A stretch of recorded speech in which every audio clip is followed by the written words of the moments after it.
미국이 발칵 뒤집혔습니다. 손흥민을 비웃던 미국 스포츠계가 갑자기 고개를 숙였기 때문입니다. 어시스트 2개와 퇴장 유도 2개까지 풀타임 원맨쇼를 펼쳤음에도 헐리우드 액션이라 조롱받던 손흥민. 경기 후 붕대를 감은 모습이 공개됐지만 미국 스포츠계는 엄살 부리지 말라며 비난을 쏟아부었습니다. 하지만 바로 그때 하버드 석좌 교수의 폭로가 터졌고 모든 여론이 뒤집혔습니다. 손흥민은 고의적인 살인 태클을 당했음에도 오직 팬들을 위해 끝까지 뛰었습니다. 도대체 무슨 일이 벌어진 걸까요? 미국 스포츠 스타의 새로운 기준이 된 손흥민. 지금 시작합니다. 북미 축구가 아시아 선수 한 명한테 완전히 박살났습니다. 휴스턴 다이나모의 수비수 2명이 한 경기에서 동시에 퇴장당했어요. 전술로 막지 못하니까 아킬레스건을 짓밟고 등 뒤에서 백태클을 날린 겁니다. 그 처참한 꼴이 전 세계 카메라에 고스란히 찍혔죠. 2026년 3월 1일 그날 밤 북미 방송사들의 뉴스룸은 발칵 뒤집혔습니다. 그런데 그들이 보도한 건 진실이 아니었어요. 헐리우드 액션이라는 가짜 프레임을 씌워 자국 수비수들의 무능을 은폐하기 시작했습니다. 400만 시청자가 그 거짓에 속아 넘어갔죠. 하루가 지난 3월 2일 오전 10시 시카고 최고급 호텔의 연회장 문이 열렸습니다. 전 세계에서 날아온 스카우터와 분석가 500여 명이 수천만 원짜리 샹들리에 아래에 앉아 있었어요. 글로벌 스포츠 전술 및 데이터 분석 포럼, 북미 스포츠 데이터 컨소시엄이 주관하는 연례 회의였습니다.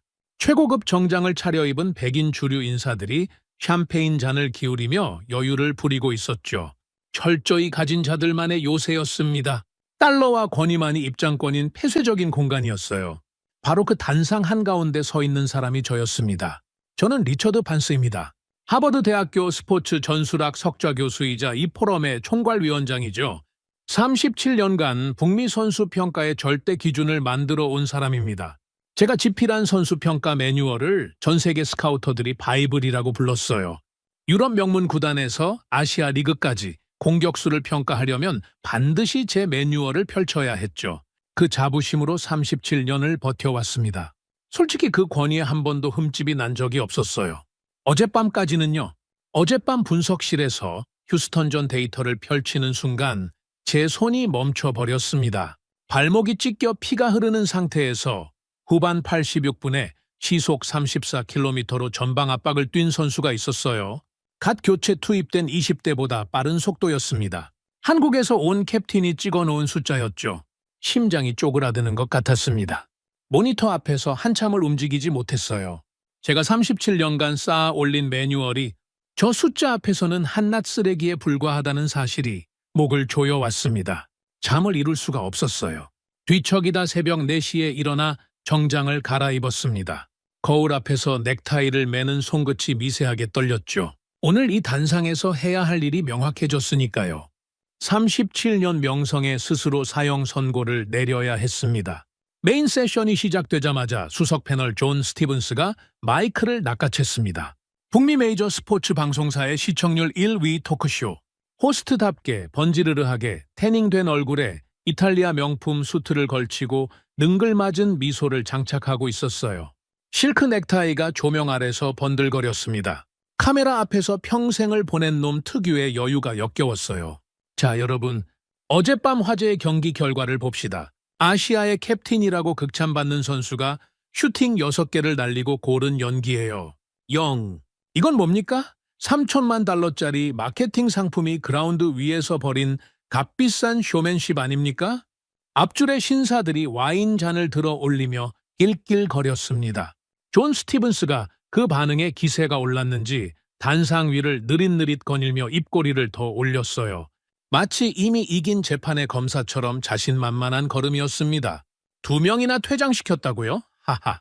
아시아 시장 티켓을 팔아야 하는 심판들이 스타 선수를 과잉 보호한 전형적인 헐리우드 액션이죠. 솔직히 말합시다. 우리 수비수들은 거칠었을 뿐 비열하진 않았습니다. 그게 진짜 축구 아닙니까? 500명이 넘는 전문가들 사이에서 동조의 웃음이 번졌습니다. 와인잔 부딪히는 소리가 샹들리에 아래서 경쾌하게 울렸어요. 마치 판결이 이미 끝난 법정 같았죠. 한국에서 온 캡틴은 무능력한 마케팅 상품이고 퇴장은 심판 매수의 결과라는 판결이요. 이 거대한 연회장 안에서 진실은 어디에도 없었습니다. 제 관자놀이가 뜨겁게 달아올랐어요. 발목이 찢겨 피가 흐르는데도 90분을 지배한 선수의 투혼이 저 값싼 새치 혀 위에서 짓밟히고 있었습니다. 주먹이 떨렸어요. 어젯밤 분석실에서 확인한 데이터가 머릿속에서 불꽃처럼 타올랐습니다. 101번의 볼터치, 후반 86분의 전력 질주, 피멍이 든 발목 사진. 그 숫자들이 제 안에서 끌어올랐죠. 더 이상 참을 수 없었습니다. 저는 자리에서 일어났습니다. 천천히, 하지만 확실하게요. 의자가 뒤로 밀리는 소리에 가까운 자리에 패널 몇 명이 고개를 돌렸습니다. 저는 그 시선을 무시하고 단상 테이블 위에 놓인 리모컨을 집어들었어요. 존 스티븐스가 화려한 그래프를 띄워놓고 떠들어대던 빔 프로젝터를 향해 버튼을 눌렀습니다. 칼칵! 거대한 메인 스크린이 새카맣게 죽어버렸어요. 연회장이 순식간에 반쯤 어둠에 잠겼습니다. 샹들리에 불빛만 남은 공간에 무거운 침묵이 쾅 내려앉았어요. 500명의 와인잔이 동시에 멈췄죠. 존 스티븐스의 능글맞던 입꼬리가 돌처럼 굳어버렸습니다.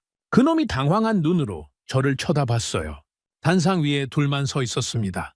죽은 스크린과 살아있는 침묵 사이에서요. 하하, 반스 교수님, 프로젝터가 좀 삐걱거리나 봅니다. 기술팀을 불러야겠는데요? 억지 웃음이었습니다. 목소리가 미세하게 갈라졌어요. 500명이 지켜보는 단상에서 메인 스크린이 꺼져 버렸으니 아무리 카메라 앞에서 잔뼈가 굵은 놈이라도 흔들릴 수밖에 없었겠죠. 존 스티븐스가 억지로 입꼬리를 올리며 객석을 향해 어깨를 으쓱해 보였지만 아무도 따라 웃지 않았습니다. 연회장 전체가 숨을 죽이고 있었어요. 저는 마이크를 쥐었습니다. 손끝에 37년의 무게가 실렸어요. 이 한마디를 내뱉는 순간 제가 평생 쌓아올린 모든 것이 무너집니다. 하버드 석좌 교수라는 직함도, 바이블의 창시자라는 명성도, 이 연회장에서 누리던 절대적 권위도요, 전부 끝이에요. 알고 있었습니다. 그래도 돌아갈 수 없었어요. 어젯밤 그 데이터를 본 이상 학자의 마지막 양심이 허락하지 않았습니다. 스티븐스 씨, 제 목소리가 마이크를 타고 조용해진 연회장 구석구석까지 퍼졌습니다. 당신의 가벼운 새치 혀가 방금 우리 북미 축구계의 끔찍한 오만과 무지를 완벽하게 증명해 주었군요. 존 스티븐스의 태닝된 얼굴이 하얗게 변했어요. 입이 반쯤 벌어진 채에 다치질 않더군요. 500명의 숨소리가 멈추는 게 느껴졌습니다. 저는 한 발짝 앞으로 나갔어요. 단상 중앙에 서서 객석을 내려다봤습니다. 최고급 정장을 입은 북미의 엘리트들이 일제히 굳은 표정으로 저를 올려다보고 있었죠. 오늘 예정된 연례 브리핑은 전부 취소합니다. 웅성거림이 터져 나왔어요. 앞줄에 앉아있던 주최 측 총괄 데이비드 클라크의 거구가 의자 위에서 꿈틀거렸습니다. 불독처럼 처진 입꼬리가 한층 더 흉하게 내려가더군요. 목에 걸린 VVIP 총괄 명찰이 조명 아래서 번뜩였어요. 제 눈과 데이비드의 눈이 정면으로 부딪혔습니다. 노골적인 경고였죠. 입 닥치라는 뜻이었습니다. 상관없었어요. 이미 각오를 끝냈으니까요. 지금부터 이 자리에서 북미 축구계가 아시아의 캡틴에게 철저히 박살난 치욕스러운 오판을 낱낱이 폭로하겠습니다. 제 목소리가 샹들리에 아래서 메아리 쳤습니다. 500명의 와인잔이 일제히 테이블 위에 내려앉았어요. 그 누구도 웃지 않았습니다. 방금까지 낄낄거리던 앞줄의 신사들이 서로의 얼굴을 살피며 눈치를 봤죠. 존 스티븐스는 입을 반쯤 벌린 채 꼼짝도 못하고 서 있었습니다. 데이비드 클라크의 두꺼운 손가락이 의자 팔걸이를 하얗게 움켜쥐고 있었어요. 연회장 구석 메인 컨트롤 부스에서 노트북 3대를 동시에 두드리고 있던 이고르 페트로프가 안경 너머로 저를 올려다봤습니다. 제 수석 데이터 분석관이자 가장 충직한 제자였죠. 저는 이고르에게 짧게 고개를 끄덕였어요. 준비하라는 신호였습니다. 이고르의 눈이 날카롭게 빛났죠. 키보드 위에 올려놓은 손가락이 미세하게 움직였습니다. 전쟁이 시작됐습니다. 연회장 안의 공기가 납처럼 무거워졌습니다. 제가 폭로를 선언한 직후 500명의 전문가들이 일제히 입을 다문 채 단상만 쳐다보고 있었어요. 샴페인 잔을 우아하게 기울이던 여유는 온데간데 없었죠. 아까까지 낄낄거리던 앞줄의 신사들조차 서로 눈치만 살피고 있었습니다. 존 스티븐스는 단상 한쪽에 서서 마이크를 쥔 채 얼어붙어 있었어요. 무슨 말을 해야 할지 모르는 표정이었습니다. 저는 그 침묵을 깨뜨릴 생각이 없었어요. 오히려 그 무거운 정적이 필요했습니다. 500명이 숨을 죽이고 있는 이 순간 제가 꺼내야 할 것은 남의 치부가 아니었어요. 제 치부였습니다. 37년간 쌓아 올린 제 업적의 가장 추악한 민낯을 먼저 드러내야 했죠. 저는 이고르에게 눈짓을 보냈습니다. 컨트롤 부스에서 대기하고 있던 이고르가 키보드를 두드렸어요. 죽어있던 메인 전광판이 다시 켜졌습니다. 500명의 시선이 일제히 스크린으로 쏠렸죠. 거대한 화면 가득 한 편의 논문이 떠올랐습니다. 제목이 선명했어요. 북미 프로축구 환경에서의 아시아 출신 공격수 퍼포먼스 한계 분석. 10년 전 제가 직접 쓴 논문이었습니다. 하버드 스포츠 전술학 저널에 실린 그날, 전 세계 스카우터들이 앞다투어 다운로드했던 바로 그 논문이요. 연회장 곳곳에서 낮은 웅성거림이 번졌어요. 당연했습니다. 저 논문을 모르는 사람은 이 자리에 없었으니까요. 북미뿐 아니라 유럽과 아시아의 스카우터들까지 공격수를 평가할 때 반드시 참조하는 절대 기준이었습니다. 제 이름 석자가 곧 권유였고 저 논문이 곧 법이었어요. 화면을 스크롤하자 핵심 문단이 확대됐습니다. 제가 10년 전에 쓴 문장이 또렷이 보였어요. 아시아 출신 공격수는 골 결정력과 피지컬 지속성에서 구조적 한계를 보인다. 멘탈과 피지컬의 진화적 특성상 북미 리그에서의 장기적 성공 가능성은 통계적으로 낮다. 500명이 그 문장을 읽고 있었습니다. 일부는 고개를 끄덕였어요. 자기들이 그동안 신봉해온 교리를 확인하는 표정이었죠. 존 스티븐스의 굳었던 얼굴에 다시 여유가 번지기 시작했습니다. 아마 제가 자기 주장을 학술적으로 뒷받침해 줄 거라고 기대했겠죠? 저는 단상 테이블 위에 놓인 태블릿 펜을 집어들었습니다. 손끝이 차가웠어요. 이 펜을 내려긋는 순간 37년이 끝납니다. 하버드 석좌 교수로서의 권위도, 매뉴얼 창시자로서의 명성도, 이 연회장에서 누리던 절대적 지위도요. 전부 끝이에요. 주머니 속 왼손이 주먹을 쥐었습니다. 어젯밤 확인한 그 데이터가 떠올랐어요. 피가 흐르는 발목으로 시속 34km를 찍은 한국인 캡틴. 그 숫자 앞에서 제 논문은 쓰레기였습니다. 더 이상 망설일 이유가 없었어요. 붉은 펜으로 화면 위에 X자를 그었습니다. 거칠게, 크게, 아무 미련 없이요. 제가 10년 전에 쓴 핵심 문단 위로 붉은 줄이 대각선으로 관통했어요. 거대한 전광판 위에서 그 X 표시가 500명의 눈앞에 선명하게 박혔습니다. 연회장이 얼어붙었어요. 진짜로요. 아까의 침묵과는 차원이 달랐습니다. 누군가의 와인잔이 테이블에 부딪히며 딸깍 소리를 냈는데 그게 이 거대한 연회장에서 유일한 소리였어요. 500명이 숨조차 쉬지 못하고 있었습니다. 방금 일어난 일의 의미를 이해하려면 시간이 필요했겠죠. 북미 스카우팅의 바이블을 만든 장본인이 자기 손으로 그 바이블의 사망 선고를 내린 겁니다. 누가 이걸 예상이나 했겠습니까? 앞줄 VVIP석에서 데이비드 클라크의 표정이 흉하게 일그러졌어요. 불독처럼 처진 입꼬리가 파르르 떨렸습니다. 다크네이비 더블 브레스트 수트 안에서 거구의 어깨가 잔뜩 경직된 게 보였어요. 목에 걸린 총괄 명찰이 형광등 아래서 흔들렸습니다. 데이비드가 왜 저러는지 저는 정확히 알고 있었어요. 지금 MLS는 유럽과 아시아를 상대로 수조 원 규모의 글로벌 중개권료 협상을 앞두고 있었습니다. 그런데 포럼의 총괄 위원장이 공개석상에서 자기 논문을 부정해버렸으니 협상 테이블 위에 판이 흔들리기 시작한 거죠. 데이비드의 두꺼운 손가락이 의자 팔걸이를 하얗게 움켜쥐고 있었습니다. 저는 답답한 듯 넥타이를 거칠게 잡아당겼어요. 은발이 이마 위로 흘러내렸습니다.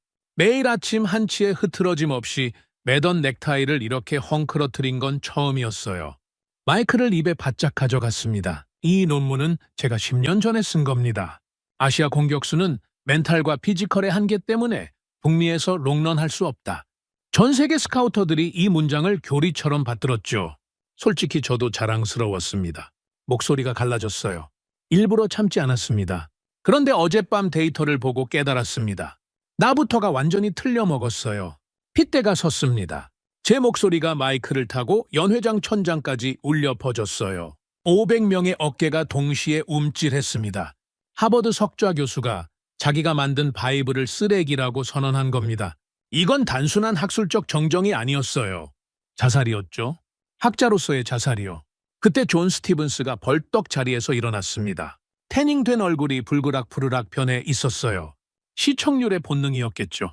이대로 가만히 있으면 자기가 1시간 동안 떠들어댄 헐리우드 액션 프레임이 통째로 무너지니까요. 잠깐만요, 반수 교수님. 감정에 휩쓸리시면 곤란합니다. 팩트를 봅시다. 결국 그 선수가 어젯밤 넣은 골이 몇 개입니까? 0골이에요. 아무리 멋진 논문을 찢어도 골을 못 넣은 건 팩트 아닙니까? 지독한 과대평가입니다. 존 스티븐스가 객석을 향해 양팔을 벌려 보였어요. 동의를 구하는 제스처였습니다. 일부 앞줄의 패널들이 어색하게 고개를 끄덕였죠. 존 스티븐스의 입꼬리가 다시 올라갔어요. 능글맞은 미소가 돌아왔습니다. 이놈은 진짜 축구의 진실 따위엔 관심이 없었어요. 오직 시청률과 백인 시청자들의 입맛만 맞추면 그만인 놈이었습니다. 제 혈압이 치솟았어요. 하지만 감정을 터뜨리지 않았습니다. 이 순간 필요한 건 분노가 아니라 정확한 한 방이었으니까요. 스티븐스 씨. 저는 마이크를 쥔 채 천천히 존 스티븐스를 향해 걸어갔습니다. 2걸음, 3걸음. 능글맞은 미소가 조금씩 흔들리는 게 보였어요. 득점이라는 얄팍한 잣대에 눈이 멀어서 진짜 축구를 보지 못한 겁니다. 공격수를 골 숫자로만 평가하는 건 동네 축구 수준이에요. 존 스티븐스의 미소가 완전히 사라졌습니다. 마이크를 쥔 손이 미세하게 떨리더군요. 제가 한 발짝 더 다가가자 반사적으로 반보 뒤로 물러났어요. 카메라 앞에서 평생을 보낸 놈도 37년 권위자가 정면으로 쏘아붙이면 본능적으로 위축되는 겁니다. 우리는 공격수를 근육량과 골이라는 얄팍한 잣대로만 재단하는 치명적이고 멍청한 오판을 저질렀습니다. 저부터가 그랬어요. 10년간 그 오판을 전 세계에 퍼뜨린 장본인이 바로 접니다. 연 회장이 다시 쥐 죽은 듯 고요해졌어요. 제 고백이 500명의 가슴에 모처럼 박히는 게 느껴졌습니다. 스카우터들의 눈빛이 달라졌어요. 아까까지의 조롱은 사라지고 불안과 혼란이 번지고 있었죠. 자기들이 37년간 맹목적으로 따라온 권위자가 스스로 무너지는 걸 목격하고 있으니 당연히 흔들릴 수밖에 없었습니다. 저는 시선을 연회장 구석의 메인 컨트롤 부스로 돌렸습니다. 이고르 페트로프가 노트북 세대 앞에서 저를 지켜보고 있었어요. 소매를 걷어붙인 구겨진 셔츠, 뿔테 안경 너머로 번뜩이는 날카로운 눈빛. 제 수석 데이터 분석관이자 가장 충직한 제자였습니다. 저는 이고르에게 짧게 고개를 끄덕였어요. 이고르가 곧바로 키보드 위에 10손가락을 올려놓았습니다. 골 숫자 뒤에 가려진 진짜 전쟁을 보여드리겠습니다. 제가 마이크에 대고 또렷이 말했어요. 목소리에서 떨림은 이미 사라져 있었습니다. 37년의 무게를 내려놓으니 오히려 몸이 가벼웠어요. 이제부터 헐리우드 액션이 아니라 진짜 축구가 무엇인지 차가운 숫자로 증명하겠습니다. 이고르의 손가락이 키보드 위에서 춤을 추기 시작했어요. 메인 전광판이 다시 한번 환하게 살아났습니다. 500명의 시선이 거대한 스크린으로 빨려 들어갔죠. 앞줄에서 데이비드 클라크가 자리에서 반쯤 일어나다가 멈칫거렸어요. 이미 늦었다는 걸 직감한 표정이었습니다. 존 스티븐스가 마이크를 쥔 채 단상 구석에 서 있었어요. 태닝된 얼굴 위로 식은 땀이 번들거렸습니다. 아까의 능글맞은 미소는 흔적도 없었죠. 이놈이 방금 전까지 떠들어대던 헐리우드 액션 프레임은 지금 이 전광판 위에서 산산조각날 운명이었습니다. 제 시선이 다시 스크린을 향했어요. 이고르가 올려보낸 첫 번째 데이터 파일이 로딩되고 있었습니다. 500명이 숨을 죽였죠. 샹들리에 아래 수천만 원짜리 불빛이 차갑게 빛나고 있었어요. 팩트 폭격이 시작되려 하고 있었습니다. 이고르가 키보드를 두드리자 거대한 중앙 전광판에 숫자 하나가 떠올랐습니다. 화면 전체를 꽉 채운 세 자리 숫자였어요. 101. 그게 전부였습니다. 배경도 없고 설명도 없었어요. 그냥 시커먼 화면 한가운데 흰색 숫자만 덩그러니 박혀 있었죠. 500명이 일제히 고개를 들었습니다. 무슨 숫자인지 즉각 이해한 사람은 거의 없었어요. 당연했습니다. 공격수의 한 경기 볼 터치 숫자로 101이라는 수치는 이 업계 37년을 먹은 저조차 처음 봤으니까요. 웅성거림이 번졌습니다. 스카우터들이 서로의 얼굴을 살피며 수군거렸어요. 저는 그 혼란을 잠시 지켜봤습니다. 이 숫자의 무게를 제대로 이해시키려면 서두르면 안 됐어요. 여러분이 지금 보고 계신 숫자는 어젯밤 휴스턴전에서 한 명의 공격수가 기록한 볼 터치 횟수입니다. 제 목소리가 마이크를 타고 조용해진 연회장에 깔렸어요. 앞줄의 스카우터 몇 명이 눈을 가늘게 뜨며 스크린을 다시 올려다봤습니다. 101번, 최전방 공격수가 한 경기에서 공을 101번 만졌다는 뜻이에요. 그 순간 연회장 중반부에 앉아있던 독일 분데스리가 출신의 노장 스카우터가 안경을 벗어 닦았어요. 믿기지 않는다는 표정이었죠. 옆자리에 영국인 분석가가 팔짱을 낀 차에 미간을 잔뜩 찌푸렸습니다. 이 숫자가 왜 비정상인지 이 자리에 앉은 전문가들은 본능적으로 감지하고 있었어요. 일반적으로 최전방 공격수의 평균 볼 터치는 40에서 50회입니다. 전방에 고립된 스트라이커가 아무리 활발하게 움직여도 70을 넘기기 어렵죠. 101이라는 숫자는 공격수가 아니라 미드필더, 그것도 경기를 완전히 지배하는 핵심 플레이메이커의 영역이에요. 저는 한 박자 쉬었습니다. 500명의 시선이 스크린과 저 사이를 오가고 있었어요. 이고르가 다음 데이터를 준비하며 키보드에 손을 올려놓고 있는 게 보였습니다. 이 선수는 공격수 등번호를 달고 공격수 포지션에 서서 미드필더보다 2배 가까운 볼 터치를 기록했습니다. 이건 단순히 공을 많이 잡은 게 아닙니다. 마이크를 쥔 손에 힘이 들어갔어요. 그라운드 전체를 자신의 지휘 아래 두고 철저하게 유린한 겁니다. 연회장의 공기가 한 번 더 무거워졌습니다. 아까까지 0골이라며 비웃던 분위기가 완전히 뒤집혔어요. 스카우터들의 눈빛에 당혹감이 서리기 시작했죠. 평생 숫자로 먹고 사는 사람들이었습니다. 이 수치가 어떤 의미인지 머리가 아니라 직감으로 알아챈 거예요. 저는 이고르에게 손짓했습니다. 이고르가 키보드를 두드리자 전광판에 새로운 화면이 펼쳐졌어요. 어젯밤 경기의 전체 그라운드 위에 겹쳐진 히트맵이었습니다. 500명의 입에서 동시에 낮은 탄성이 터져 나왔어요. 당연했습니다. 저도 어젯밤 이 히트맵을 처음 봤을 때 같은 반응이었으니까요. 그라운드 전체가 붉게 물들어 있었습니다. 전방만이 아니었어요. 중앙부터 측면까지 하프 스페이스를 관통하고 상대 진영 깊숙이까지 빼곡하게 붉은 점이 찍혀 있었죠. 공격수 한 명이 찍어놓은 흔적이라고는 믿을 수 없는 범위였습니다. 마치 한 명이 3명 몫을 뛴 것 같았어요. 아니, 정확히 말하면 그라운드 위에 존재하지 않는 곳이 없었습니다. 이것이 0골짜리 마케팅 상품의 활동 범위입니다. 제가 또렷이 말하자 앞줄의 신사 몇 명이 고개를 떨궜어요. 아까 와인잔을 부딪히며 낄낄거리던 바로 그 얼굴들이었습니다. 히트맵은 거짓말을 하지 않습니다. 그라운드 위에 발자국처럼 새겨진 저 붉은 궤적이 한국에서 온 캡틴이 90분간 얼마나 미친 듯이 뛰었는지를 적나라하게 보여주고 있었어요. 여기서 끝이 아닙니다. 저는 전광판을 향해 고개를 돌렸습니다. 이고르가 이미 다음 데이터를 로딩하고 있었어요. 키보드를 두드리는 소리가 조용한 연회장에 가볍게 울렸죠. 전반전에만 3차례의 빅찬스를 창출했습니다. 골문 앞에서 동료에게 완벽한 타이밍으로 공을 연결한 횟수가 3번이에요. 결정적인 찬스를 3번이나 만들어 놓고 0골이라는 이유로 무능력자 취급을 받은 겁니다. 전광판의 3차례의 빅찬스 장면이 연속으로 재생됐어요. 좁은 공간에서 수비수 2명을 끌어당긴 뒤 빈 공간으로 찔러주는 패스. 측면에서 중앙으로 절묘하게 커브를 먹여 연결하는 크로스, 상대, 수비 라인 뒤로 찔러 넣는 스루 패스. 3 장면 모두 동료가 마무리만 제대로 했으면 골이었습니다. 스카우터들 사이에서 작은 탄식이 새어나왔어요. 이 정도 수준의 찬스 창출 능력을 0, 골이라는 숫자 하나로 부정하는 건 전문가라면 차마 할 수 없는 짓이었죠. 그때 존 스티븐스가 입을 열었습니다. 목소리가 아까보다 높아져 있었어요. 초조한 거였죠. 잠깐만요. 공을 많이 만졌다고 찬스를 만들었다고 그게 실력입니까?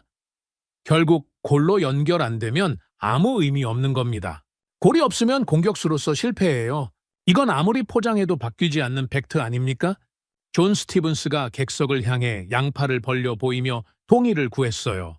하지만 아까처럼 따라 웃어주는 사람이 없었습니다. 히트맵을 본 이후로 분위기가 완전히 달라졌거든요. 존 스티븐스의 입꼬리가 어색하게 올라갔다 내려갔어요. 태닝된 이마 위로 식은땀이 번들거리기 시작했습니다. 저는 존 스티븐스를 쳐다보지도 않았어요. 쳐다볼 가치가 없었습니다. 대신 이고르에게 짧게 손짓했어요. 이고르가 기다렸다는 듯이 새로운 데이터를 전광판에 올렸습니다. 화면이 바뀌는 순간 연회장 안의 공기가 얼어붙었어요. 아까 공개한 히트맵 위에 새로운 표시들이 겹쳐졌습니다. 노란색 점들이었어요. 크기도 작고 언뜻 보면 눈에 띄지 않는 표시였죠. 하지만 그 점 하나하나에 시간이 찍혀 있었습니다.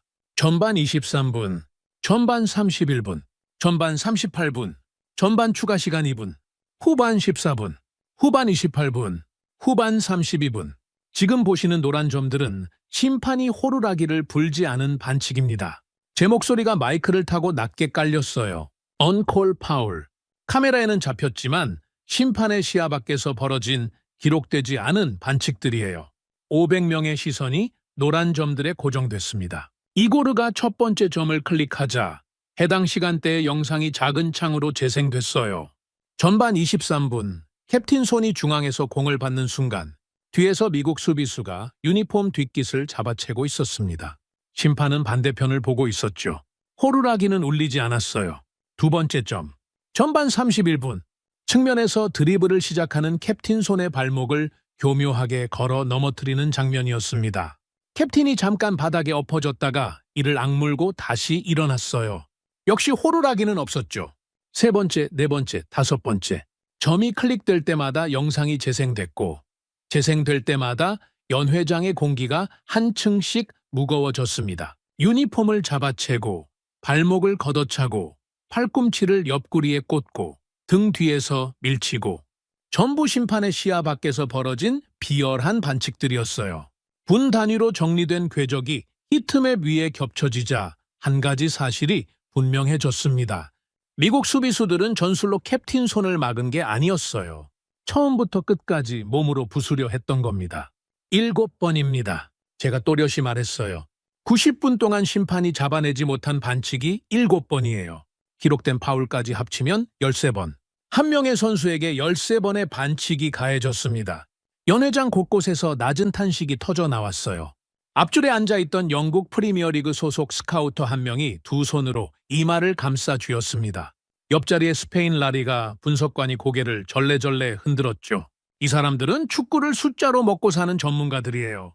한 선수에게 13번의 반칙이 집중됐다는 건 상대팀 전체가 조직적으로 그 선수를 표적 삼았다는 뜻이라는 걸 즉각 이해한 겁니다. 존 스티븐스의 얼굴이 창백해졌어요. 아까까지 떠들어대던 헐리우드 액션 프레임이 눈앞에서 산산조각 나고 있었습니다. 심판이 과잉 보호한 게 아니라 심판이 미처 잡아내지 못한 반칙이 7건이나 더 있었던 거예요. 과잉 보호는커녕 보호가 턱없이 부족했던 겁니다. 아직 안 끝났습니다. 저는 전광판을 가리켰어요. 이고르가 마지막 데이터를 올렸습니다. 히트맵과 언콜 파울 궤적이 겹쳐진 화면 위에 이번에는 캡틴 손의 이동 경로가 파란 선으로 그려졌어요. 90분간의 움직임이 시간순으로 연결된 궤적이었습니다. 파란 선은 멈추지 않았습니다. 노란 점이 찍힌 위치, 그러니까 반칙을 당한 직후에도 파란 선은 끊기지 않고 이어졌어요. 넘어졌다가 일어나고 잡혔다가 빠져나가고 밟혔다가 다시 달렸습니다. 90분 내내 단 한 번도 멈추지 않은 움직임의 궤적이었어요. 13번을 당하고도 13번을 다시 일어난 겁니다. 500명이 그 파란 선을 지켜보고 있었습니다. 아무도 입을 열지 못했어요. 와인잔을 만지작거리는 사람도 없었고 수군거리는 소리도 들리지 않았습니다. 거대한 샹들리에 아래 수백 개의 눈동자가 전광판에 못 박혀 있었어요. 그는 가만히 공을 기다린 게 아닙니다. 제 목소리가 고요한 연회장을 가로질렀어요. 101번의 터치로 이 그라운드 전체를 자신의 지휘 아래 두고 13번을 짓밟히면서도 단 한 번도 무릎을 꿇지 않은 겁니다. 존 스티븐스의 마이크가 축 늘어진 손끝에서 미끄러지듯 내려갔어요. 더 이상 반박할 말을 찾지 못하는 표정이었습니다. 태닝된 얼굴 위로 식은땀이 줄줄 흘러내렸죠. 앞줄 VVIP석 맨 끝에 앉아있던 한 사람이 눈에 들어왔습니다. 짙은 선글라스를 끼고 포럼 시작부터 말없이 다리를 꼬고 앉아있던 중년의 신사였어요. 유럽 명문 구단 수석 스카우터 연합회장 마크 산토스. 전 세계 이적 시장의 돈줄을 쥐고 흔드는 킹메이커였죠. 마크 산토스가 성을라스 너머로 전광판을 올려다보고 있었습니다. 표정은 읽을 수 없었어요. 하지만 아까까지 꼬고 있던 다리를 풀고 상체를 앞으로 기울인 건 분명히 봤습니다. 관심을 넘어 집중하고 있었어요. 저는 시선을 컨트롤 붓으로 돌렸습니다. 이고르가 안경 너머로 저를 올려다봤어요. 고개를 한번 끄덕이며 다음 데이터 준비를 확인했습니다. 이고르의 입꼬리가 미세하게 올라갔어요. 아직 보여줄 게 산더미처럼 남아있다는 뜻이었죠. 저는 다시 객석을 내려다봤습니다. 500명의 전문가들이 방금 전과는 완전히 다른 눈빛으로 저를 올려다보고 있었어요. 조롱은 사라졌습니다. 그 자리를 채운 건 경악이었죠. 영골이라는 세 글자 뒤에 숨겨져 있던 진실의 무게가 이제야 이들의 어깨를 짓누르기 시작한 겁니다. 하지만 이건 시작에 불과했어요. 101번의 터치와 언콜 파울은 전차의 요리였습니다. 본 요리는 아직 나오지도 않았죠. 한국에서 온 캡틴이 이 그라운드 위에서 저지른 진짜 전쟁은 지금부터였습니다. 이고르가 키보드를 두드리자 전광판의 화면이 완전히 바뀌었습니다. 히트맵과 언콜 파울 궤적이 사라지고 어젯밤 경기의 다중 트래킹 뷰가 떠올랐어요. 그라운드를 위에서 내려다보는 전술 카메라 영상이었습니다. 22명의 선수가 점으로 표시돼 있었죠.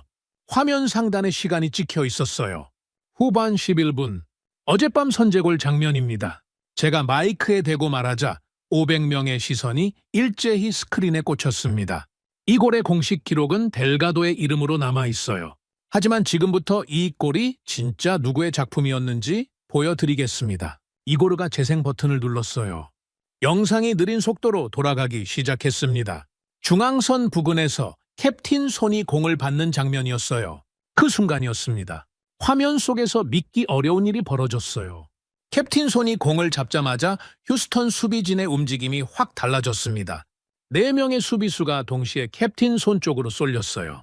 왼쪽 센터백이 자기 위치를 버리고 달려왔고 오른쪽 풀백이 중앙으로 좁혀 들어왔습니다. 수비형 미드필더까지 뒤로 빠지며 캡틴 손을 향해 몸을 틀었어요. 4명이요. 공 하나를 잡은 선수 1명에게 4명의 수비수가 본능적으로 빨려 들어간 겁니다. 연회장 곳곳에서 낮은 탄식이 터져 나왔어요. 이 자리에 앉은 스카우터들은 수비, 라인의 구조가 무너지는 게 얼마나 치명적인지 뼈로 알고 있는 사람들이었습니다. 수비수 4명이 한쪽으로 쏠린다는 건 반대편에 거대한 공백이 생긴다는 뜻이었어요. 그건 전술적 자살이나 다름없었죠. 멈춰주세요. 제가 말하자 이고르가 영상을 정지시켰어요. 화면 위에 4명의 수비수 위치가 노란 원으로 강조됐습니다. 전부 캡틴 손 방향 15m 안에 몰려 있었어요. 그리고 화면 반대편, 왼쪽 측면에 텅 빈 공간이 푸른색으로 표시됐습니다. 델가도가 서 있는 쪽이었죠. 4명이 달려들었습니다. 공 하나를 잡은 선수 1명에게 수비수 4명이 쏠린 겁니다. 이게 무슨 뜻인지 아시겠습니까? 저는 객석을 내려다봤어요. 공포입니다. 전술이 아니에요. 이건 이성적 판단이 아니라 본능적 공포에 의한 수비 붕괴입니다. 캡틴 손이 공을 잡는 것 자체가 휴스턴 수비진에게 공황 상태를 유발한 겁니다. 이고르가 다시 재생 버튼을 눌렀어요. 캡틴 손이 오른발 아웃사이드로 공을 밀어냈습니다. 4명이 몰려든 반대편, 텅 빈 공간으로 흘러간 공을 델가도가 받아 그대로 골문을 갈랐어요. 골이었습니다. 어시스트는 캡틴 손의 이름으로 기록됐죠. 하지만 진짜 무서운 건 어시스트 그 자체가 아니었어요. 4명의 수비수를 자기 몸 하나로 끌어당겨 수비 라인을 붕괴시킨 그 존재감 자체가 이 골의 본질이었습니다. 스크린이 바뀌었어요. 이번에는 후반 37분이 찍혀 있었습니다.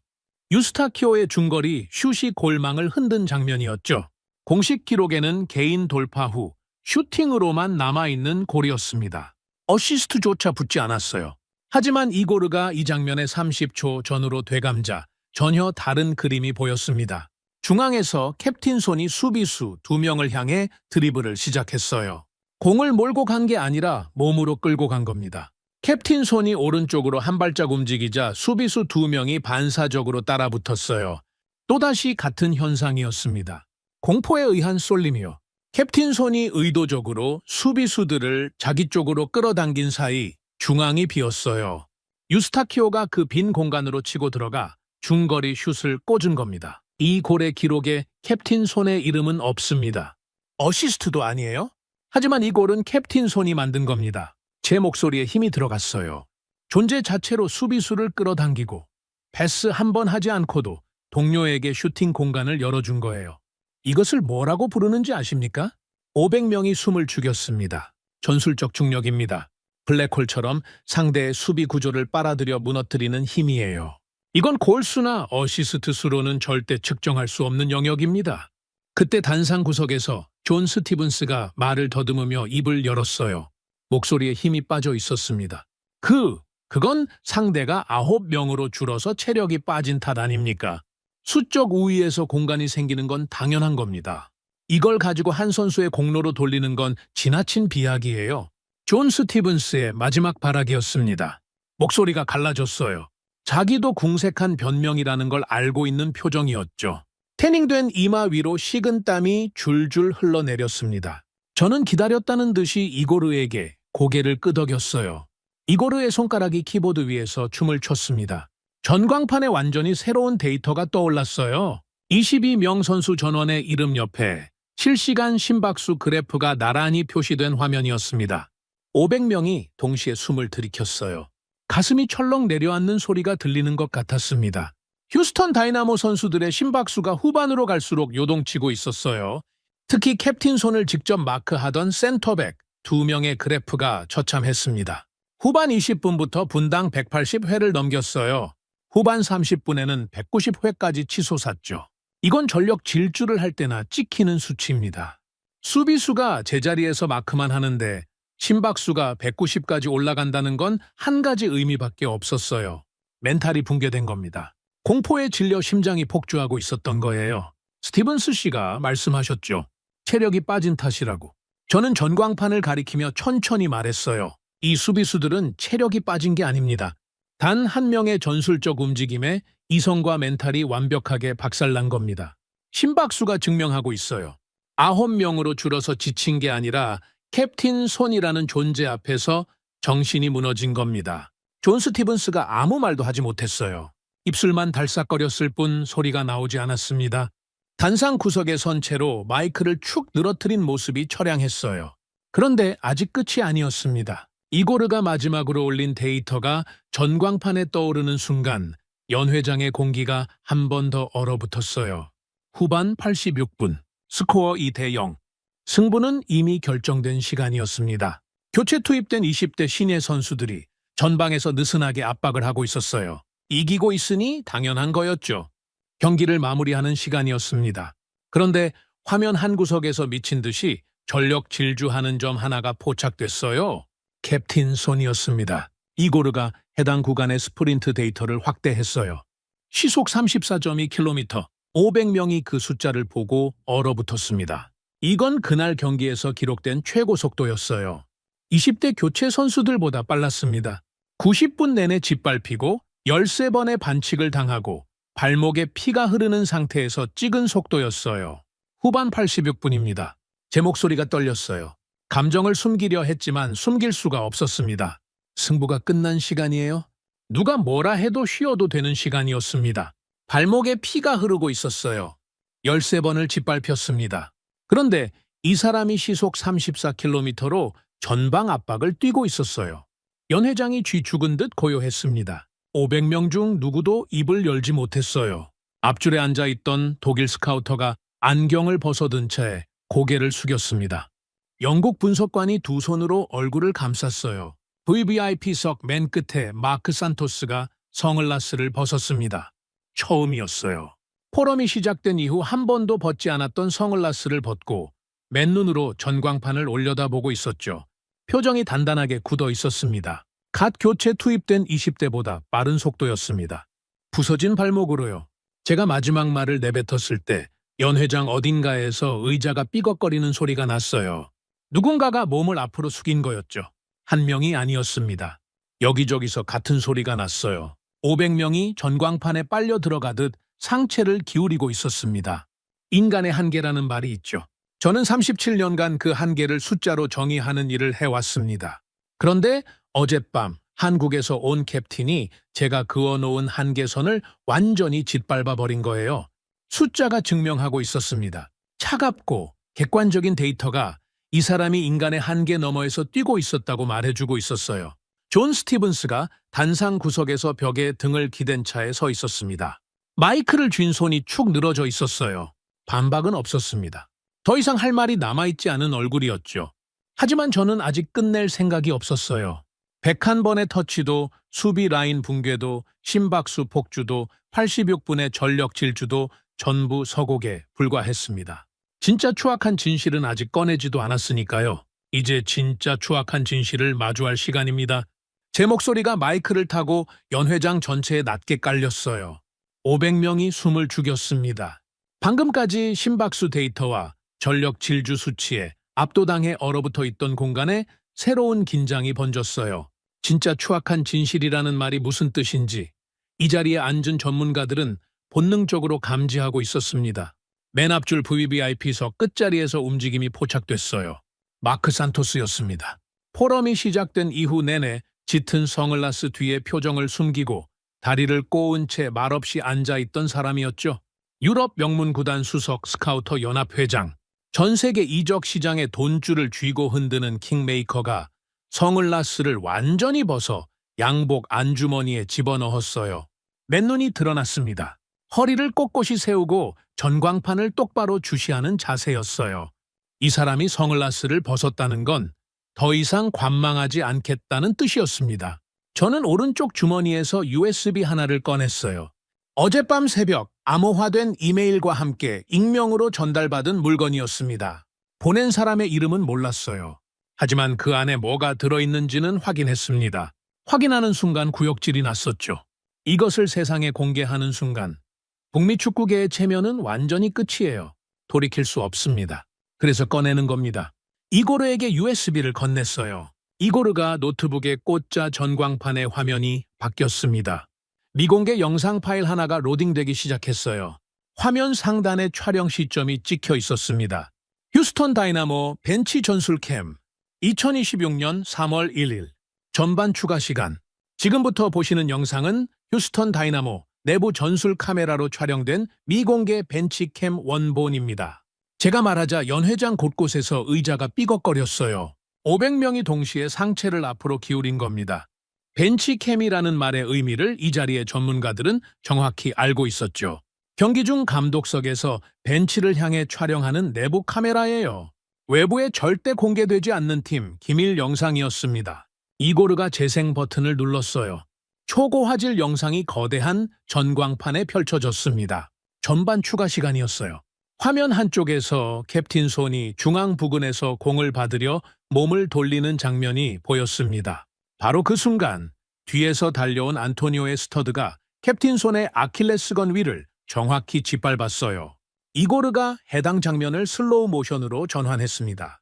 5배속으로 느려진 화면 속에서 스터드의 금속 돌기가 아킬레스건 위에 내리꽂히는 장면이 소름 끼칠 정도로 선명하게 확대됐어요. 연회장 여기저기서 숨을 삼키는 소리가 들렸습니다. 앞줄에 영국 스카우터가 입을 손으로 가렸어요. 옆자리에 독일 분석관이 고개를 돌렸죠. 참아보기 힘든 장면이었습니다. 그런데 진짜 끔찍한 건 따로 있었어요. 이고르가 화면 오른쪽 하단에 오디오 파형을 가리켰습니다. 벤치캠에 잡힌 음성이었어요.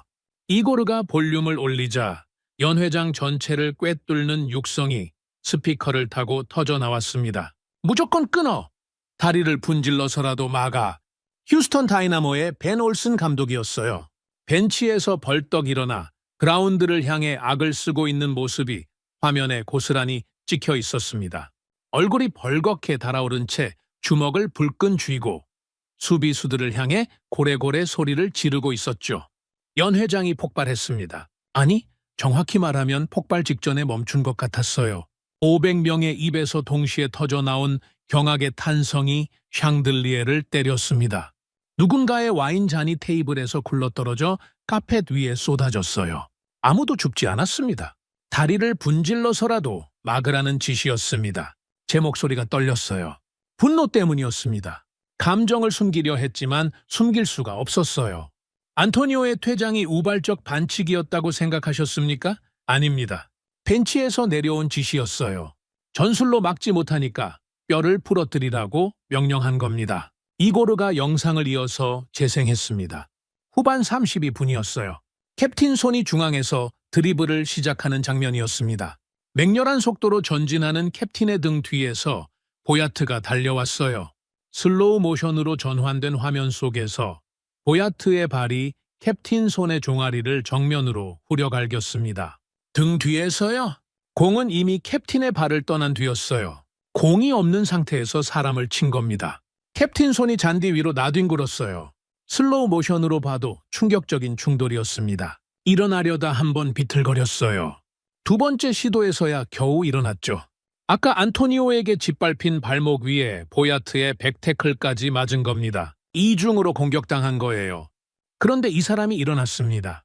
일어나서 다시 뛰었어요.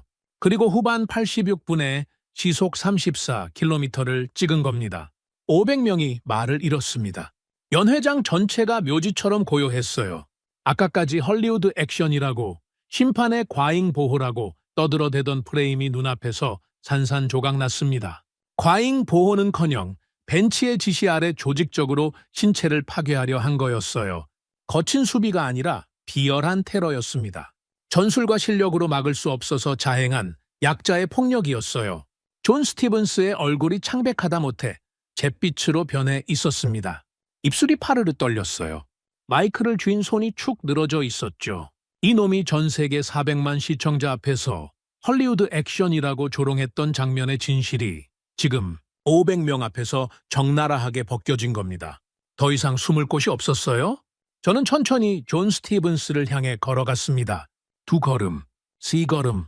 존 스티븐스가 본능적으로 뒤로 물러났어요. 등이 단상 가장자리에 닿자 더 이상 물러날 곳이 없었죠. 이것이 당신들이 자랑하는 북미 수비수들의 실체입니까? 제 목소리가 낮게 깔렸어요. 마이크가 그 분노를 고스란히 전달했습니다. 이건 거친 수비가 아닙니다. 전술과 실력으로 막을 수 없어서 자행한 끔찍하고 비열한 테러예요. 존 스티븐스가 입을 열려다 닫았어요. 다시 열려다 또 닫았습니다. 태닝된 얼굴 위로 식은땀이 턱을 타고 흘러내렸어요. 500명의 시선이 이 사람의 추락을 지켜보고 있었습니다. 앞줄에서 데이비드 클라크의 거구가 의자 위에서 격하게 움직였어요. 두꺼운 손으로 무정의를 움켜쥐는 게 보였습니다. 얼굴이 불그락푸르락 달아올라 있었죠. 이 영상이 포럼장 밖으로 나가면 MLS의 중계권료 협상은 산산조각납니다. 데이비드가 무정의의 뭔가를 빠르게 속삭이고 있었어요. 입술 움직임만 봐도 다급한 게 느껴졌습니다.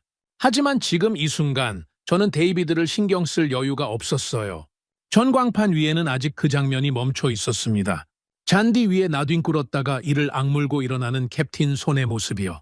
피가 번진 양말 위로 스터드 자국이 선명했어요. 500명이 그 화면을 지켜보고 있었습니다. 아까의 비웃음은 흔적도 없었어요. 그 자리를 채운 건 침묵이었습니다. 할 말을 잃은 자들의 무겁고 처참한 침묵이요. 데이비드 클라크가 자리에서 박차고 일어났습니다. 거구의 체격이 앞줄 좌석 사이에서 벌떡 솟아오르자 주변의 스카우터 몇 명이 움찔하며 비켜났어요. 다크네이비 더블 브레스트 수트 안에서 떡 벌어진 어깨가 잔뜩 경직돼 있었죠. 불독처럼 처진 입꼬리가 파르르 떨렸습니다. 얼굴이 불그락푸르락 달아올라 있었어요. 목에 걸린 VVIP 행사 총괄 명찰이 거친 숨결에 맞춰 흔들렸습니다. 당장 화면 꺼. 데이비드의 고함이 연회장 전체를 때렸어요. 500명의 어깨가 동시에 움찔했습니다. 데이비드가 단상을 향해 성큼성큼 걸어오며 손가락질을 했어요. 두꺼운 검지가 저를 정면으로 가리키고 있었죠. 반스, 당신 지금 뭐 하는 짓인지 알기는 하는 겁니까? 하버드 교수직 날아가는 꼴 보고 싶어서 이러는 거요? 노골적인 협박이었습니다. 목소리에 분노와 위협이 뒤섞여 있었어요. 하지만 저는 그 안에서 다른 것을 읽었습니다. 공포였어요. 지금 MLS는 유럽과 아시아를 상대로 수조 원 규모의 글로벌 중계 권료 협상을 앞두고 있었습니다. 그런데 자국 감독이 상대 선수의 다리를 부러뜨리라고 지시한 영상이 세상에 나가면 어떻게 되겠습니까? 협상은 박살나고 리그의 위상은 바닥을 뚫고 내려앉겠죠. 데이비드가 발악하는 이유가 바로 그거였습니다. 연맹 법무팀에 연락했어. 미공개 영상 무단 공개는 명백한 계약 위반이야. 당장 중단 안 하면 법적 조치 들어간다. 데이비드가 무정의를 입에 갖다 대며 소리쳤어요. 연 회장 뒤편 출입구에서 덩치 큰 보안 요원 3명이 험악한 표정으로 뛰어나왔습니다. 검은 수트에 이어피스를 끼고 단상을 향해 빠르게 이동하기 시작했어요. 500명의 시선이 보안 요원들과 단상 사이를 오갔습니다. 연 회장 안에 긴장이 팽팽하게 당겨졌죠. 보안 요원 한 명이 단상 옆 계단을 올라왔어요. 또 한 명이 연 회장 측면의 서버룸 쪽으로 방향을 틀었습니다. 서버 전원을 차단하려는 거였죠. 데이비드의 지시가 이미 떨어진 겁니다. 세 번째 요원이 컨트롤 부스를 향해 걸어갔어요. 이고르가 앉아있는 곳이었습니다. 저는 이고르를 봤어요. 이고르가 안경 너머로 저를 올려다봤습니다. 미세한 고개 끄덕임이 돌아왔어요. 준비돼 있다는 뜻이었죠. 저는 이 순간을 예상하고 있었습니다. 데이비드 같은 사람이 가만히 앉아서 자기 권력이 무너지는 걸 지켜볼 리가 없었으니까요. 이고르도 마찬가지였어요. 어젯밤 새벽 백업 서버를 따로 준비해 둔 건 바로 이 상황을 대비한 거였습니다. 서버룸 쪽으로 달려간 보안 요원이 문을 열고 안으로 뛰어들었어요. 3초 뒤 전광판이 깜빡거리며 꺼졌습니다. 연 회장이 다시 어둠에 잠겼어요. 데이비드의 입꼬리가 승리감으로 치켜 올라갔습니다. 하지만 그 승리는 2초를 넘기지 못했어요. 이고르의 손가락이 키보드 위에서 폭풍처럼 움직였습니다. 백업 서버를 경유해 보안망을 우회하는 데 걸린 시간이 채 5초가 안 됐어요. 죽어있던 전광판이 다시 환하게 살아났습니다. 데이비드의 입꼬리가 얼어붙었어요. 방금 끈 화면이 눈앞에서 되살아난 겁니다. 이고르가 곧바로 중앙 시스템의 관리자 권한을 잠가버렸어요. 외부에서는 더 이상 화면을 제어할 수 없게 된 거였죠. 보안 요원이 서버 룸에서 당황한 표정으로 뛰어나왔습니다. 컨트롤 부스로 향하던 세 번째 요원이 멈칫거렸어요. 이고르가 안경 너머로 그 요원을 올려다봤습니다. 날카로운 눈빛이었죠. 요원이 한 발짝 물러났어요. 이고르가 새로운 파일을 전광판에 올렸습니다. 화면 가득 사진 한 장이 떠올랐어요. 500명의 입에서 동시에 숨이 멎는 소리가 났습니다. 캡틴 손의 발목 초근접 사진이었어요. 양말을 벗긴 맨 발목 위에 스터드 자국이 선명하게 박혀 있었습니다. 휘멍이 시퍼렇게 번져 있었어요. 부어오른 살 위로 핏줄이 울퉁불퉁 솟아 있었죠. 이 발목으로 후반 86분에 시속 34km를 찍었다는 사실이 사진 한 장 앞에서 비명처럼 울렸습니다. 데이비드가 단상 앞에서 발을 동동 굴렸어요. 무정의를 움켜쥔 손이 하얗게 질려 있었습니다. 하지만 이미 늦었어요. 시스템은 이고르가 완전히 장악했고 500명은 전부 그 발목 사진을 봐버렸습니다. 그때 단상 구석에서 존 스티븐스가 마지막 악을 썼어요. 목소리가 찢어질 듯 높아져 있었습니다. 과정이 어찌 됐든 결과가 중요한 겁니다. 골이 없으면 반쪽짜리예요. 발목이 부었든 말든 공격수는 골로 말해야 하는 겁니다. 최후의 발악이었어요. 얼굴이 벌겋게 달아오른 채 객석을 향해 양팔을 흔들었습니다. 하지만 따라주는 사람이 단 한 명도 없었어요. 방금 그 발목 사진을 본 뒤에 저 말에 동조할 수 있는 인간이 이 연 회장에 있을 리가 없었죠. 존 스티븐스의 외침이 텅 빈 메아리처럼 천장에 부딪혀 사라졌습니다. 숫자는 피를 흘리지 않습니다. 제가 마이크에 대고 또렷이 말했어요. 연 회장이 다시 고요해졌습니다. 스티븐스 씨, 당신이 그렇게 집착하는 득점이라는 숫자는 피를 흘리지 않아요. 저는 전광판에 떠있는 퉁퉁 부은 발목 사진을 가리켰습니다. 피를 흘린 건 우리가 조롱했던 저 위대한 캡틴의 발목뿐입니다. 존 스티븐스의 입이 달싹거리다가 멈췄어요. 더 이상 나올 말이 없었던 겁니다. 저는 이고르에게 마지막 고개짓을 보냈어요. 이고르가 새로운 영상 파일을 열었습니다. 이번에는 경기 데이터가 아니었어요. 경기가 끝난 뒤 라커룸 앞 복도에 CCTV 영상이었습니다. 화면 속 시간은 경기 종료 약 40분 후였어요.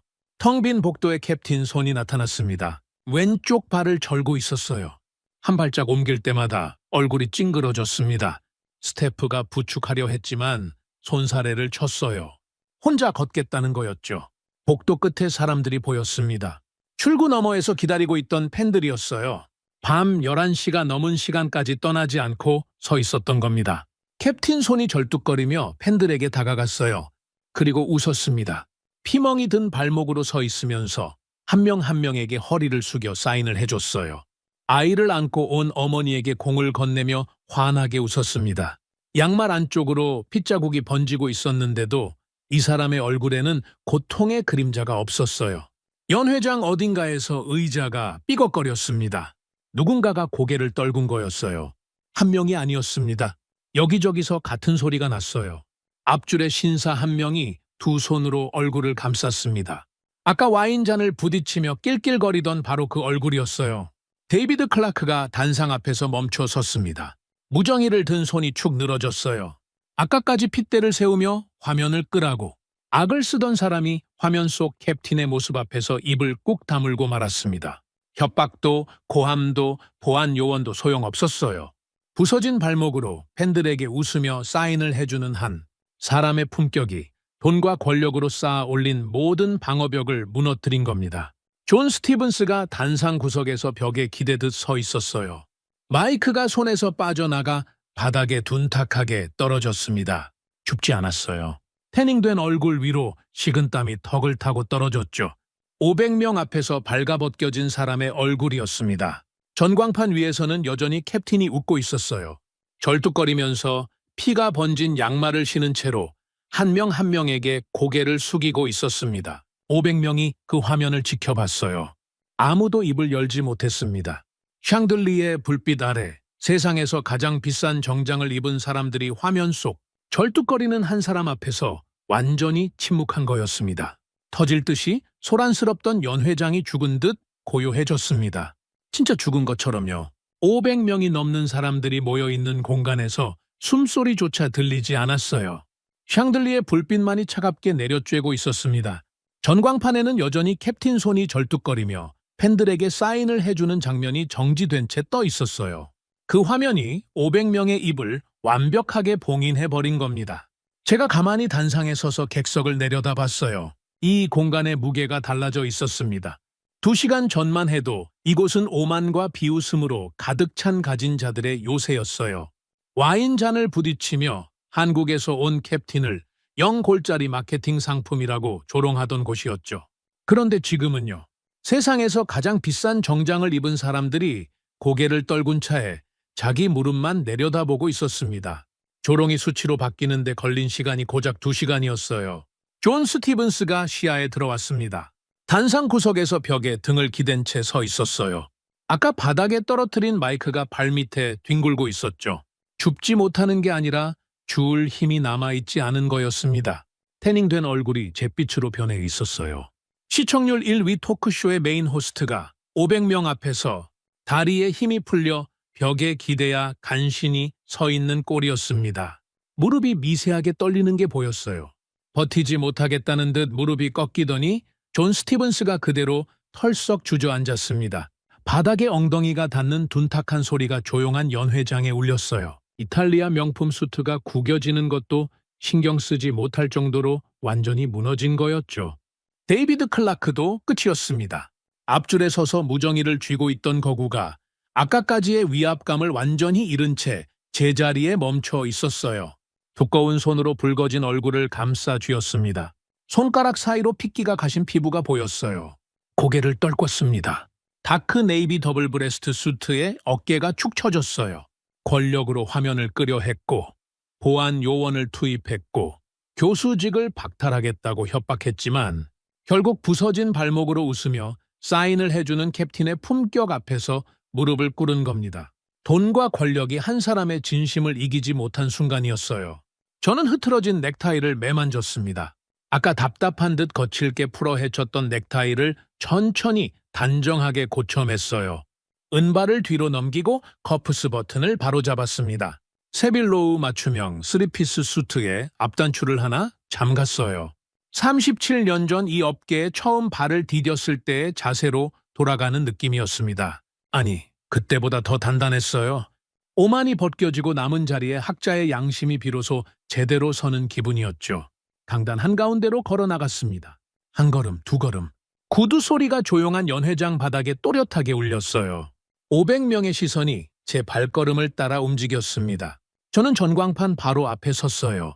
캡틴 손에 정지된 화면이 등 뒤에서 빛나고 있었습니다. 절뚝거리면서도 웃고 있는 그 장면이요. 마이크를 입에 가져갔습니다. 손이 떨리지 않았어요. 37년 만에 처음으로 이 마이크가 가볍게 느껴졌습니다. 이제부터 공격수를 득점과 근육량으로만 평가하는 기존의 잣대는 전면 폐기합니다. 제 목소리가 샹들리에 아래서 울려 퍼졌어요. 500명의 눈이 일제히 커졌습니다. 전면 폐기라는 단어의 무게를 가늠하는 표정들이었어요. 37년간 북미 축구계의 절대 기준이었던 득점 중심의 평가. 매뉴얼이 그 창시자의 입에서 공식적으로 사망을 선고받는 순간이었습니다. 우리는 골이라는 숫자에 눈이 멀어서 진짜 위대한 선수가 그라운드 위에서 벌이는 전쟁을 보지 못했습니다. 앞줄의 스카우터들이 고개를 들었어요. 아까까지 수치심에 고개를 떨구고 있던 사람들이 제 목소리에 이끌려 하나둘 전광판을 다시 올려다봤습니다. 어젯밤 한국의 캡틴이 보여준 것은 단순한 활약이 아니었습니다. 공을 잡는 것만으로 상대 수비진 전체를 공황 상태에 빠뜨리고 패스 하나 하지 않고도 동료에게 슈팅 공간을 열어주는 힘이었어요. 블랙홀이 주변의 모든 것을 빨아들이듯 이 선수의 존재 자체가 상대의 전술 구조를 무너뜨렸습니다. 저는 한 박자 쉬었어요. 이 말의 무게가 500명의 귀에 제대로 스며들어야 했습니다. 저는 이것을 전술적 중력이라고 명명합니다. 연회장 곳곳에서 낮은 탄성이 터져 나왔어요. 스카우터들이 서로의 얼굴을 돌아봤습니다. 전술적 중력. 지금까지 축구계에 존재하지 않았던 완전히 새로운 개념이었어요. 공격수를 평가하는 기존의 모든 지표, 골, 어시스트, 슈팅, 정확도, 이런 숫자들로는 절대 포착할 수 없는 영역이었죠. 단 한 명의 존재가 상대팀 전체의 이성과 전술을 마비시키는 힘. 어젯밤 그라운드에서 캡틴 손이 정확히 그것을 해냈습니다. 하지만 전술적 중력만으로는 부족합니다. 제 목소리가 낮아졌어요. 발목이 찢겨 피가 흐르는 상태에서 후반 86분에 시속 34km로 전방 압박을 뛴 사람이에요. 13번을 짓밟히고도 13번을 다시 일어났습니다. 승부가 끝난 시간에 교체 투입된 20대보다 빠른 속도로 동료를 위해 뛰었어요. 경기가 끝나고 제대로 걷지도 못하면서 팬들에게 웃으며 사인을 해줬습니다. 전광판 위에 캡틴이 여전히 웃고 있었어요. 절뚝거리면서요. 이 멘탈리티야말로 가장 위대한 선수 평가의 척도입니다. 골을 몇 개 넣었느냐가 아니라 부서진 몸으로도 90분을 지배하며 동료와 팬을 위해 마지막까지 뛰는 정신이요. 이것이 진짜 축구입니다. 500명이 미동도 하지 않았어요. 숨소리조차 조심스러운 공간이었습니다. 저는 마이크를 입에 더 가까이 가져갔어요. 우리는 이것을 캡틴 소니 프로토콜이라고 부를 것입니다. 제 목소리가 연회장 전체에 웅장하게 울렸어요. 캡틴 소니 프로토콜. 한국에서 온 캡틴의 이름이 붙은 완전히 새로운 선수 평가 기준이었습니다. 득점 중심의 낡은 매뉴얼은 오늘부로 폐기되고 한 사람의 투혼과 헌신이 북미 축구의 새로운 법이 되는 순간이었어요. 3초가 흘렀습니다. 5초, 7초. 연회장이 완전히 정지해 있었어요. 500명이 그 선언의 무게를 소화하는 데 시간이 필요한 거였죠. 그때 소리가 들렸습니다. 딱! 느리고 묵직한 박수 소리였어요. 한 사람이었습니다. 앞줄 VVIP석 맨 끝자리에서요. 마크 산토스였어요. 포럼이 시작된 이후 내내 짙은 선글라스 뒤에 표정을 숨기고 다리를 꼬고 단 한마디도 하지 않았던 사람이었습니다. 유럽 명문 구단 수석 스카우터 연합회장, 전 세계 이적 시장에 돈줄을 쥐고 흔드는 킹메이커가 자리에서 천천히 일어나고 있었어요. 양복 안주머니에 넣어뒀던 선글라스는 이미 없었습니다. 맨눈이 드러난 얼굴에 단단한 존경이 서려 있었어요. 두 손을 머리 위로 올려 느리고 무겁게 박수를 쳤습니다. 딱! 그 소리가 조용한 연회장 전체를 관통했어요. 500명의 고개가 일제히 마크 산토스를 향해 돌아갔습니다.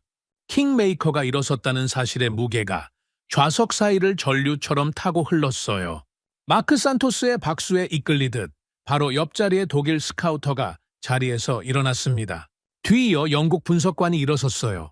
스페인 라리가 소속 관계자가 일어나고 프랑스 리그앙 스카우터가 일어나고 브라질 관계자가 일어났습니다.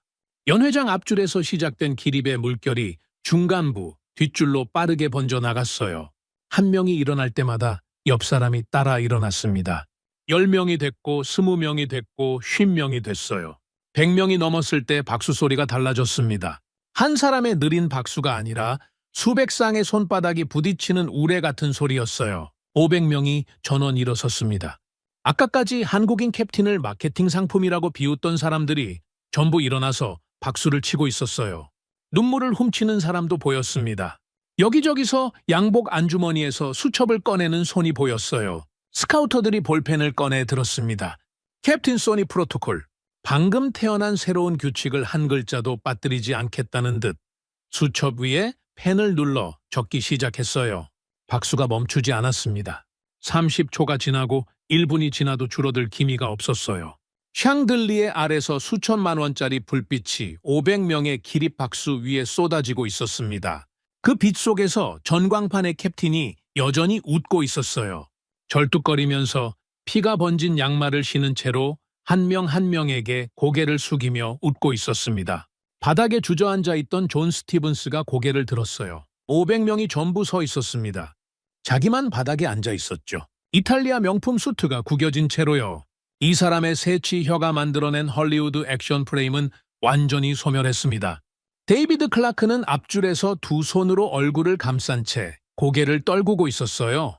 무정이가 바닥에 떨어져 뒹굴고 있었죠. 저는 단상 한가운데 서서 그 광경을 내려다봤습니다. 37년이었어요. 37년간 이 업계의 법을 만들어 왔습니다. 그 법이 오늘 갈기갈기 찢겨나갔어요. 그리고 그 자리에 한국인 캡틴의 이름이 붙은 새로운 법이 들어섰습니다. 가슴이 먹먹했어요. 후회는 없었습니다. 오히려 37년 중에 오늘이 가장 학자다운 날이라는 확신이 들었어요. 마크 산토스가 박수를 치면서 저를 똑바로 쳐다보고 있었습니다. 고개를 한번 끄덕여 보였어요. 인정한다는 뜻이었죠. 킹메이커의 고개짓 한 번이 이 포럼장에서 일어난 모든 일을 전 세계에 확산시킬 반가쇠가 될 거라는 사실을 저는 알고 있었습니다. 우레 같은 박수 소리 속에서 저는 전광판을 올려다봤어요. 캡틴 손이 웃고 있었습니다. 피멍이 든 발목으로 서 있으면서 한 명의 팬에게 고개를 숙이고 있었어요. 그 장면이 500명의 기립 박수 위에 떠 있었습니다. 저 사람은 이 연회장에 없었어요. 자기 이름이 북미 축구의 새로운 법이 된 사실도 모르겠죠.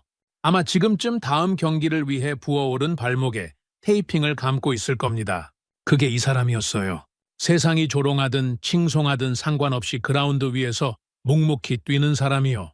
박수가 계속됐습니다. 포럼이 끝났습니다. 500명의 기립 박수가 잦아들고 스카우터들이 하나둘 자리를 떠나기 시작했어요. 하지만 연회장을 빠져나가는 사람들의 걸음이 들어올 때와는 완전히 달랐습니다. 아까는 샴페인 잔을 기울이며 느긋하게 웃던 사람들이었어요. 지금은 전부 수첩을 펼치거나 휴대폰 화면을 들여다보며 빠르게 움직이고 있었죠. 표정이 급했어요. 자기 소속 구단에 지금 일어난 일을 한 초라도 빨리 전달해야 한다는 표정이었습니다. 그 인파 속에서 한 사람이 먼저 움직였어요. 마크 산토스였습니다. 유럽 명문 구단 수석 스카우터 연합회장. 기립박수를 가장 먼저 시작한 사람이 가장 먼저 행동에 나선 겁니다. 마크 산토스가 연회장 로비의 기둥 옆에 서서 휴대폰을 꺼냈어요. 화면을 두드리기 시작했습니다. 한 통이 아니었어요. 연속으로 메시지를 보내고 있었죠. 저는 연회장 출구 근처에서 그 모습을 지켜봤어요. 마크 산토스가 보내는 메시지의 내용을 정확히 알 수는 없었지만 방향은 뻔했습니다. 유럽 전역의 명문 구단 스카우팅 데스크로 향하는 긴급 지침이었겠죠. 마크 산토스가 메시지를 보낼 때마다 전 세계 축구 시장의 판이 한 조각씩 바뀌고 있었습니다.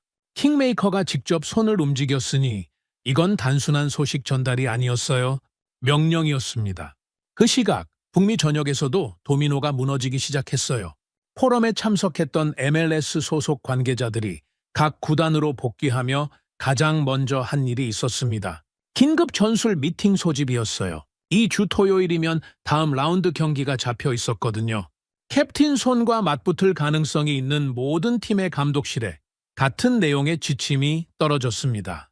손흥민을 상대할 때 절대 감정적으로 흥분하지 말 것, 도발하지 말 것, 비열한 신체 접촉을 시도하지 말 것, 어젯밤 휴스턴이 어떻게 자멸했는지를 전원 숙지시킬 것. 이건 지시가 아니라 경고에 가까웠어요. 캡틴 손에게 비열한 짓을 하면 어떤 결과가 돌아오는지 오늘 시카고 포럼에서 전 세계가 목격했으니까요. 존 스티븐스의 추락은 즉각적이었습니다. 포럼 영상이 인터넷에 퍼지기 시작한 건 행사가 끝난 지 1시간도 채 안 된 시점이었어요. 참석자 누군가가 휴대폰으로 녹화한 영상이었죠. 존 스티븐스가 헐리우드 액션이라고 비웃다가 리처드 반스의 데이터 폭격에 바닥에 주저앉는 장면까지 고스란히 담겨 있었습니다. 영상이 올라간 지 3시간 만에 조회수가 200만을 돌파했어요. 댓글창이 불타올랐습니다. 미국 팬들조차 분노했어요. 자기가 좋아하던 토크쇼 호스트가 부상당한 선수를 향해 헐리우드 액션이라고 조롱한 사실에 배신감을 느낀 거였죠. 시청률이 당일 폭락했어요. 방송국 앞에 하차 요구 피켓이 등장했습니다. 북미 메이저 스포츠 방송사 NBS의 광고주 3곳이 협찬 보류를 통보했어요. 존 스티븐스의 새치 혀가 만들어낸 프레임은 그 혀의 주인을 집어삼켜 버린 겁니다. 데이비드 클라크의 결말은 더 처참했습니다. 벤치캠 영상이 공개된 직후 MLS 연맹 내부에서 비상윤리위원회가 긴급 소집됐어요. 미공개 영상의 유출 경위도 문제였지만 그보다 더 큰 문제는 데이비드가 이 영상의 존재를 알고도 은폐하려 했다는 정황이었습니다. 보안 요원을 동원해 서버를 차단하고 교수직 박탈로 협박한 사실이 500명의 목격자와 함께 영상에 찍혀 있었어요. 은폐 시도 자체가 연맹 윤리 강령 위반이었죠. 자체 조사 회부가 결정됐습니다. 마케팅 및 중개권 총괄 부사장이라는 직함이 가진 무게가 하루아침에 족쇄로 바뀐 거예요. 수조 원 규모의 글로벌 중개권료 협상은 사실상 원점으로 돌아갔습니다. 데이비드가 그토록 지키려던 것이 데이비드 자신의 손으로 무너진 셈이었어요. 휴스턴 다이나모의 벤 올슨 감독에게도 칼날이 향했습니다. 다리를 분질러서라도 막으라는 육성 지시가 공개된 이상 어떤 변명도 통하지 않았어요. MLS 징계위원회가 즉각 소집 통보를 보냈습니다. 스포츠맨십을 짓밟은 대가는 감독 자격 정지로 돌아올 가능성이 높았죠. 반면 LA 현지에서는 전혀 다른 바람이 불고 있었어요. 포럼 영상을 접한 팬들이 캡틴 손의 SNS에 몰려들었습니다. 댓글이 폭주했어요. 한국어도 영어도 스페인어도 뒤섞여 있었죠. 하지만 내용은 하나였습니다. 당신은 단순한 선수가 아니라 우리의 가족이다. 영원히 지키겠다. 현지 팬들이 자발적으로 모여 경기장 앞에 응원 현수막을 내걸기 시작했어요. 부서진 발목으로도 팬들에게 웃어준 캡틴의 품격이 국적을 넘어 사람들의 가슴에 불을 지른 겁니다. 저는 그날 저녁 시카고 오헤어 공항에서 보스턴행 비행기를 탔습니다. 창가 좌석에 앉아 활주로의 불빛을 내려다봤어요. 머릿속이 복잡했습니다. 오늘 제가 한 일의 무게가 뒤늦게 밀려왔어요. 37년을 쌓아 올렸고 2시간 만에 전부 부셔버렸습니다. 후회가 있느냐고요? 없었어요. 난 잃고도요. 다음 날 아침 하버드 캠퍼스의 제 연구실에 도착했습니다. 창문 너머로 3월의 아침 햇살이 들어오고 있었어요. 책상 위에 놓인 노트북을 열었습니다. 파일 목록이 떴어요. 10년 전에 쓴 논문 원본 파일이 보였습니다. 북미 프로축구 환경에서의 아시아 출신 공격수, 퍼포먼스 한계 분석, 그 옆에 관련 연구 데이터 파일 수십 개가 나란히 정렬돼 있었죠. 제 오만의 기록이었어요. 마우스를 올렸습니다. 전체 선택, 삭제, 확인창이 떴어요. 연구 삭제하시겠습니까? 엔터 키를 눌렀습니다. 파일들이 사라졌어요.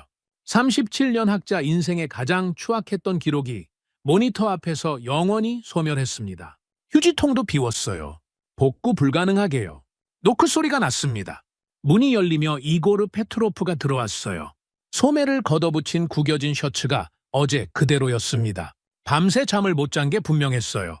뿔테 안경 너머에 눈이 충혈돼 있었지만 그 안에 번뜩이는 빛은 어젯밤보다 더 강했습니다. 이고르가 손에 종이컵 2개를 들고 있었어요. 연구실 복도 자판기 커피였죠. 한 잔을 저에게 내밀었습니다. 저는 커피를 받아들었어요. 뜨거웠습니다. 이고르가 제 맞은편 의자에 앉으며 물었어요. 후회하십니까, 교수님? 저는 커피를 한 모금 마셨습니다. 쓴맛이 혀끝에 번졌어요. 창밖에 푸른 하늘을 봤습니다. 3월의 보스턴은 아직 쌀쌀했지만 하늘만큼은 맑았어요. 후회는 37년 전에 했어야 하는 거였지. 이고르가 피식 웃었어요. 저도 웃었습니다. 세상을 바꾼 사람들의 미소라기엔 지나치게 수수했지만 그래서 더 묵직했어요. 종이컵 커피를 마시며 나눈 짧은 웃음이 어젯밤 500명의 기립박수보다 더 따뜻했습니다. 커피를 내려놓고 다시 창밖을 봤어요. 푸른 하늘 아래로 캠퍼스의 나무들이 3월의 바람에 흔들리고 있었습니다. 지금쯤 한국의 캡틴은 뭘 하고 있을까요? 부어오른 발목에 테이핑을 감고 다음 경기를 위해 훈련장에 서 있겠죠. 자기 이름이 북미 축구의 새로운 법이 된 사실도, 전 세계 스카우터들이 수첩에 자기 이름을 적고 있다는 사실도 모른 채요. 그게 이 사람이었습니다. 세상이 뭐라 하든 그라운드 위에서 묵묵히 뛰는 사람. 비열한 시도가 그를 꺾으려 했지만 오히려 그를 북미 축구의 새로운 스탠다드로 만들어 버렸어요. 오만의 마천루가 무너진 자리에 한국인 캡틴의 이름이 새겨졌습니다. 득점 중심의 낡은 법전은 갈기갈기 찢겼고 부서진 발목으로 90분을 지배하며 거대한 오만을 무너뜨린 투혼이 새로운 성경이 된 겁니다. 저는 창밖의 하늘을 향해 커피잔을 살짝 들었어요. 아무도 보지 않는 곳에서 아무도 모르게 보내는 무언의 경이였습니다. 지구 반대편 어딘가에서 묵묵히 뛰고 있을 캡틴을 향해서요. 오늘 이야기 어떠셨나요? 다음 영상에서 더욱 감동적인 우리 한민족의 이야기로 찾아뵙겠습니다. 여러분 시청해 주셔서 감사합니다. 좋은 하루 되십시오.